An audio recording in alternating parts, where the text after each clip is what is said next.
Bonjour à tous, bienvenue à Cardio-Onco 2024. Je suis Jennifer Cotella, cardiologue à Marseille.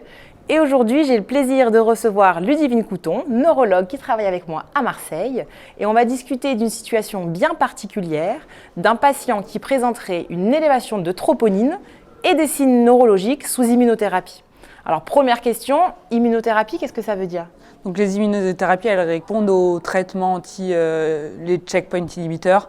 Donc c'est les classes connues, anti-CTLA4, anti-PD1 et anti-PDL1, qui sont de plus en plus utilisées actuellement sur les cancers solides et les mélanomes.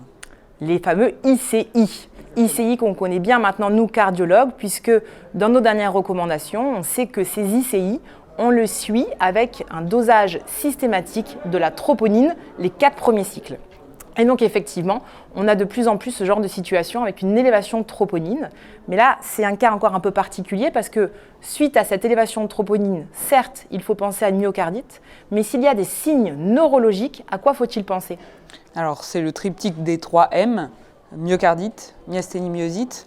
Et ça va être des signes neurologiques qui vont prédominer d'abord avec un déficit moteur, donc une atteinte plutôt proximale des 4 membres, voire une atteinte axiale avec une tête tombante, et surtout des signes faciaux, et donc un ptosis, une diplopie, des troubles de la déglutition, des signes qu'on va appeler oculobulbaires. D'accord. Donc l'association myocardite, myosite, myasthénie. On sait que la myocardite, c'est assez rare, c'est 1 à 2% des cas.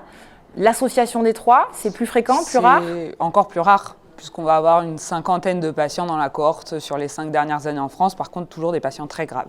Donc peu fréquent, voire même très rare, mais très grave. Donc il faut savoir, nous, cardiologues, reconnaître, dépister ces signes cliniques. Donc s'il y en avait 3 à donner de signes cliniques, lesquels retenir ?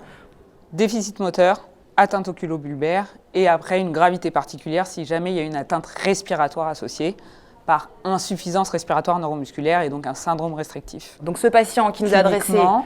Ça va être une orthopnée. Une orthopnée.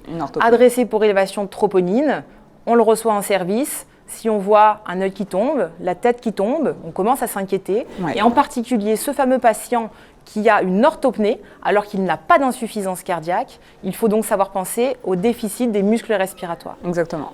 Les 3 M, on a posé le diagnostic grâce à votre aide, on vous a appelé. Comment faut-il traiter ? Alors, on va traiter corticothérapie de toute façon, comme vous le faites déjà et comme vous les avez introduits. Ensuite, quand ils sont graves, sévères, avec un handicap majeur, on va rajouter des immunoglobulines ou des échanges plasmatiques en fonction de l'atteinte. Ces patients qui ont cette orthopnée, un tips particulier ? Il faut tout de suite les prendre en charge en ventilation non invasive et le plus rapidement possible pour pallier à l'insuffisance respiratoire. Et éviter la dégradation. Exactement. Donc en pratique, ce sont des patients que l'on reçoit nous en tant que cardiologue pour suspicion de myocardite.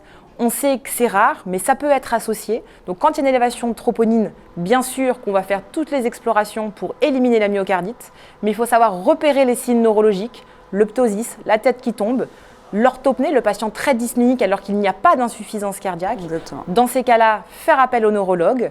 Et quand le diagnostic est posé, on va un petit peu plus loin avec des immunoglobulines.